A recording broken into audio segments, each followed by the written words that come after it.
Self-employed rent-a-chair culture. Getting out of hand. Do you think? In the UK. I'm not talking about the whole booth rental. I'm talking about the self-employed person that works for one company for more than 3 days a week being classed as self-employed rather than employed. Confusing. Let's get into it. We're going to be looking at the whole drama in the hairdressing industry right now, and I'm talking about only the hairdressing industry because it's the industry I'm in, it's the industry I love, and I've got such a big fascination with this purely because I feel like it has really ruined our industry. And before I get all the haters and the trolls down below, I am just going to tell you there is a very good model for the freelancer, the self-employed freelancer. So let me just explain that first. So I've got a couple of friends who have got spaces that they hire out, they rent out, and stylists can go there and look after clients 1 or 2 to 3 days a week. Absolutely fine. I've nothing against that whatsoever. But what you find with these spaces is they're full of creatives alike. So like myself, I work for Joyco, I work with Lee Stafford, I run a business, but if I didn't run a business, I was just a hairstylist, then I would want a space that was flexible enough for me to be able to still do photo shoots, education work, fashion week, filming videos, tutorials, but I would love a space 2 days a week that I could look after clients. That is the model where the rent-a-chair freelancer began. And now it's just sort of evolved into a tax haven where somebody can buy a building, rent a building, and just bring in a load of people to spread the liability of said career. Now this video is going to get a lot of hate, and it's absolutely fine. If you've got your own opinion, pop it down below and we can have a little chat.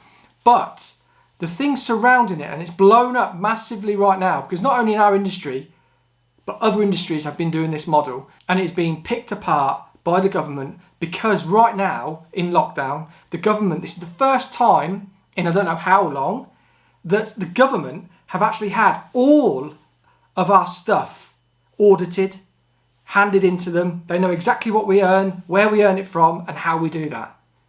And this is where the government are going to really clamp down on these sort of disguised employees to get a lot of tax back. Why would they want to get a load of tax back? Maybe because they've spent trillions on bailing us all out during these lockdowns. Now, I know from looking on social media that when the government gave out the grants, there was a lot of self-employed people who were saying, well, I don't qualify for anything because I didn't earn enough. Or another one is that they didn't actually, the grant they got didn't represent what they normally take. And the reason for that is because they're not declaring what they take. And this is the thing, the government went off the figures and they were like, oh, okay, they take 12,000 a year. Declared. But if they are taking a year, 50, 60 grand a year, but only declaring 12, that is all the government are going to help you with, because that's all they know. But now what they've come to find out is the people who are declaring that 12 grand are actually earning 60 to 100 grand a year, or 40 grand, 30 grand. But that's not the point. That figure is not the point. The point is the people aren't declaring what they've been earning, which is why we've got into such of a mess as a country, as an industry. Like I said, with the people who are educators, fashion week, and they go everywhere, they've got these multiple streams of income. That's cool. That is what a freelancer does. A freelancer will work abroad, work locally, work in that salon, go and do a photo shoot, go and do fashion week, go and do a tutorial. And that is how a freelancer works. Whereas in recent years, somebody has just got a building, brought in some rent-a-chairers, they would work there 5 days, 6 days a week, whatever they wanted to work. But the thing surrounding it is that there's always been some rules. I always spoke to people and said, oh, you rent a chair? Yeah, you got your own salon key? No, I only rent a chair there, I'm not the owner. You run your own business? No, I have to work those hours. Oh, okay, like an employee. What about, can you take December off? Because self-employed, you must be able to take December off if you want. Well, I could, but it's sort of like frowned upon because it's like our busiest month. So like the owner wants us to be in. All right, like an employee. See what I'm getting at? So they've all been these disguised employees that have just really... People wonder why our industry has become this industry seen as not professional. And this is just one of the reasons. Because there's all this... There's no... people have been screaming out for licensing. So what will licensing do? Licensing, for me, is the wrong way to go. I mean, you think about it. They come out of college straight away, fresh. You know what we were like when we come out of college? It's like when you're driving a car. You're sort of taught the basics. You've got to learn everything. But where do you learn it from? You learn it from peers. You learn it from people driving down the road erratically, and you learn how to steer out of the way of it. You learn to park differently, not with the shuffle of the wheel, but more like a fluid motion. This is how we learn as hairdressers. And if we've got all these people renting a chair everywhere, fighting for the next client, if you've just come out of college and you want to try and get in somewhere and learn from people, why is anybody going to invest any time in you when they're out trying to create their own bubble, their own business within a business? This is where I read an article from Steve Rowbottom, and he was saying that basically this whole self-employed rent-a-chair thing, there's no place for it in the industry, and the reason for it is because it stops there. There's no progression, there's no teaching, there's no educating. There is basically, they go into a salon and they work flat out there and they don't pass on any knowledge to anybody else because all they want to do is make money, which is absolutely fine. We all need to make money. But there's a lack of assistants coming through, a lack of juniors, a lack of apprentices. And the reason for it is because salons that rent a chair, I mean, in my town, I think I'm one of 2 or 3 salons that actually employ people. And I take on apprentices every single year. And now I struggle to find it because there's not enough people going into it. And you find with people when they go into a rent-a-chair salon, so, oh, have you got any apprentices jobs going? Oh, no, we don't need one. Imagine walking into 10 salons locally to me. Oh, I hear for an apprenticeship job. Oh, no, we don't take them on. Oh, no, we don't take them on. And then just thinking, oh, well, what's the point? What's the point in go trekking around them all just to be told, oh, no, we don't take apprentices on? This is why I try and make a big thing about trying to get apprentices and trying to create the next level, the next future stars and everything within the industry. But unfortunately, this culture that has evolved where it started off with looking and mimicking America at the booth rental, and that's a completely different law, different kettle of fish. They have booth rentals, and I'll get onto that in a minute in the comparison. So a rent-a-chair salon is people just turn up, they pay 50 quid, £500, whatever it is, for rent that chair for the week, and they'll just work there, get their clients done, and they'll just be on their merry way. But when I've spoken to self-employed stylists as well, it's like, how do you check out? How do you book? Some do have their own booking system, but some of it goes through the salon. And then the salon will take the money, then divvy it out at the end of the day, as if, oh right, they're paying you your wage, like an employee. So there's all these ways and sort of loopholes that people are trying to get away from paying tax. And this is really exposed with what's happening with Uber right now. So I'll go on to that in a second. I just want to talk about the whole booth rental. So in America, you go into a salon that is all booth rental. And these booths are done up like a mini salon. So they have all their colour, their foil, their booking system. That client can see that this person is individual from the rest of the salon because all their stuff is here. And that's the difference between this country, where they'll go in a salon and they'll just use colour off the shelf. They'll use the same booking system, the same phone. That's not self-employed. Self-employed is they have their own business. And when people are sort of going about saying, oh yeah, I've got my own business, I'll rent a chair in so-and-so's. Oh no, like you're just helping them afford to have a premises that they can call their business. You've got no liability, you've got no dangers towards you. If that salon went under, you could just go rent a chair somewhere else or somewhere else. There's no liability there, there's nothing.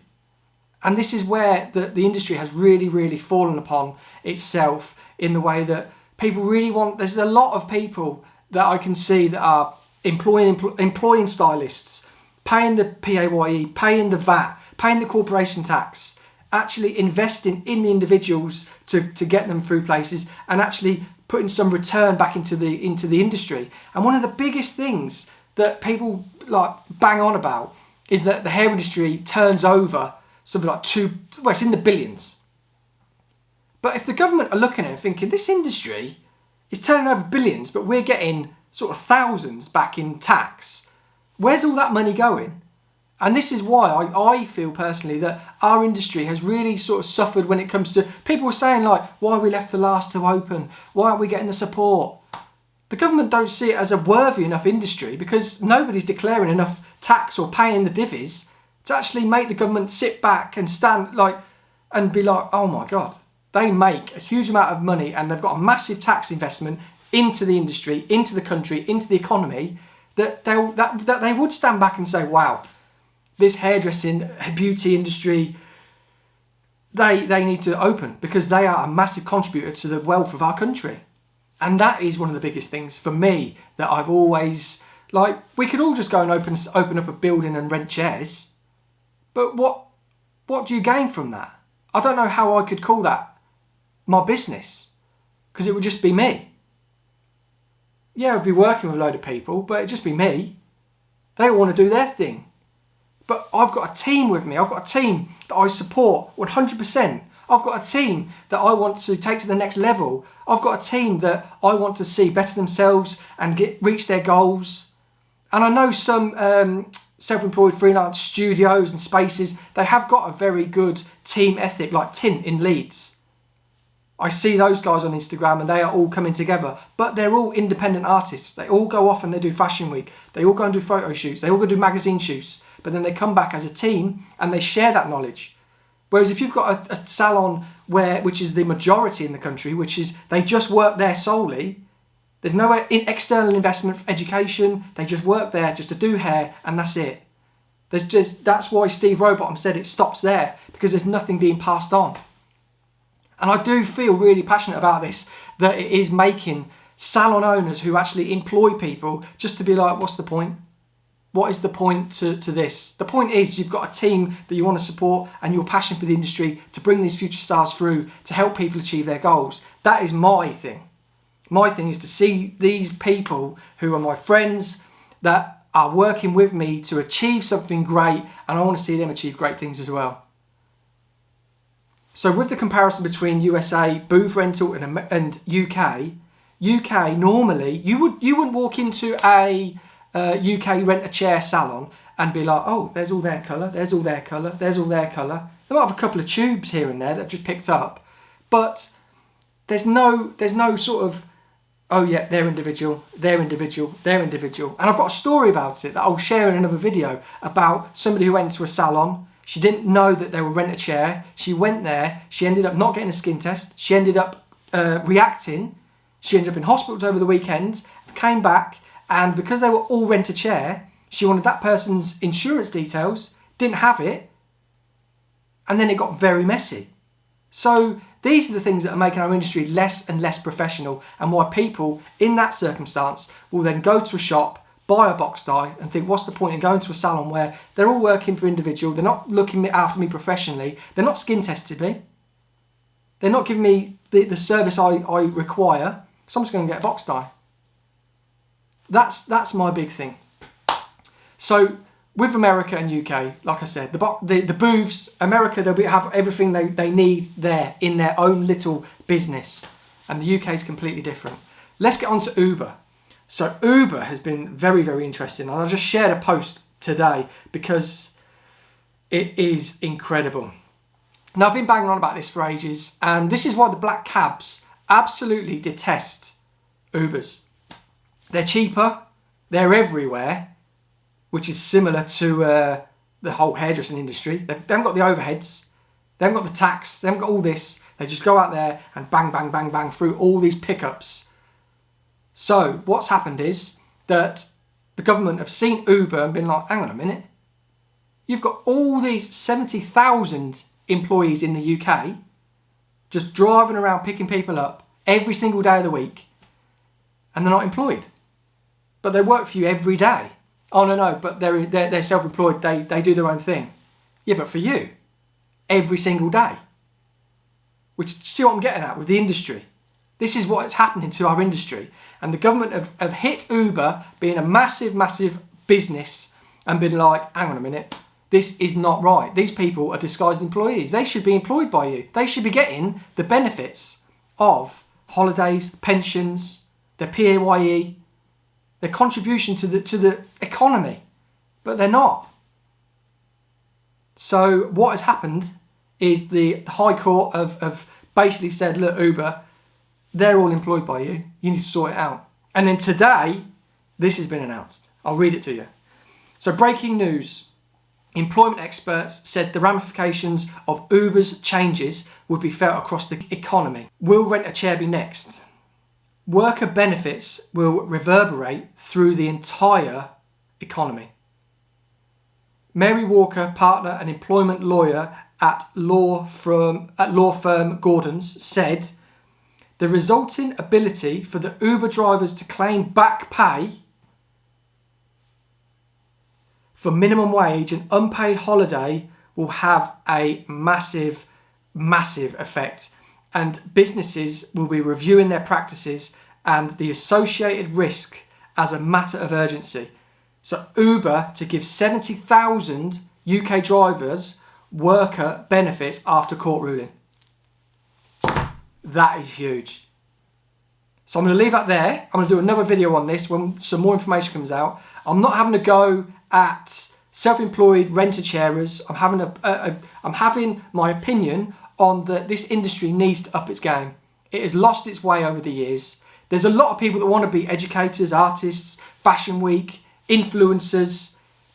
That's all cool, but you need to pay your way, and you need to be helping with the growth of the industry and not making it stop where you just end at the end of the day. So, bit of a serious video, but it's something that I feel very passionate about. I've spoken about it on a couple of lives, and a few people have come back at me and said, oh, but what about this? And what about this? And it's like, at the end of the day, if you work for more than 3 days a week in a salon and you're rent a chair, you're a disguised employee. And this is where the government will be cracking down. And all I can say is that, I was speaking to my team this morning about it, that people will be thinking, back pay? Massive payday. Massive payday, but a massive, massive tax bill. Because the government are going to be wanting to claim back all of this investment they've given to us during this really hard time. And this is another thing. The businesses that are employing people, thankfully, the government have looked after our team with furlough. So, big topic, very controversial.